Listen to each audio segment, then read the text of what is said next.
आने वाले दिनों में चीनी महंगी मिलने लगे तो चौंकिएगा नहीं, क्योंकि मांग, खपत और सप्लाई को लेकर चीनी उद्योग ने जो अंदाजा लगाया है वो साफ बताता है कि सप्लाई की स्थिति पिछले साल जैसी नहीं है। भले ही इस साल गन्ने का रकबा बढ़ा है और उपज भी अधिक अनुमानित है। चीनी उद्योग की माने तो इस साल 58 लाख हेक्टेयर से ज्यादा में गन्ने की खेती का अनुमान है, जिससे लगभग 400 लाख टन चीनी का उत्पादन हो सकता है।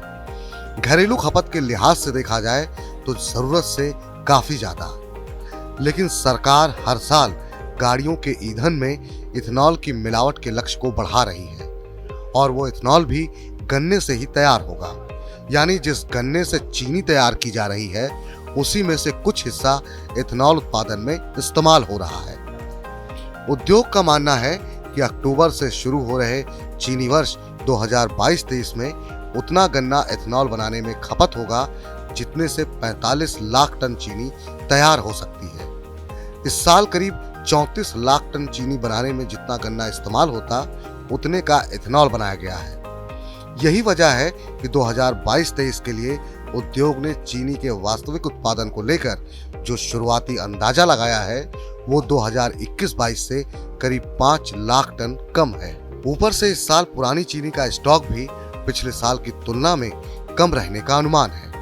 पिछले साल 1 अक्टूबर को जब नए चीनी वर्ष की शुरुआत हुई थी तब पुरानी चीनी का लगभग 83 लाख टन स्टॉक था।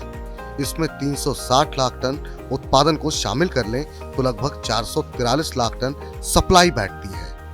इसमें घरेलू खपत का अनुमान लगभग 265 लाख टन है और 112 लाख टन चीनी एक्सपोर्ट हुई, यानी इस बार अगले सीजन के लिए लगभग 65 लाख टन ही पुराना स्टॉक बचेगा।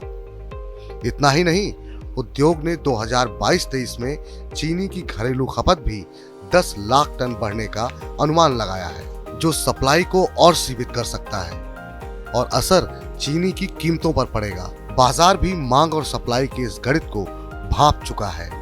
पिछले एक महीने के दौरान कई शहरों में चीनी का रिटेल भाव 1 रुपए से लेकर 6 रुपए प्रति किलो तक बढ़ गया है। हालांकि घरेलू सप्लाई पर ज्यादा असर न पड़े, इसके लिए सरकार इस साल चीनी निर्यात पर अंकुश लगा सकती है। खुद उद्योग मान रहा है कि 2022-23 के दौरान देश से चीनी के निर्यात में 32 लाख टन की कमी आ सकती है। लेकिन चीनी की मांग और सप्लाई का ये गणित चीनी का सीजन आगे बढ़ने के साथ बदल सकता है और ग्राहकों के लिए चीनी का भाव भी उसी बदले हुए गणित के साथ तय होगा। मनी 9 के लिए मनोज कुमार।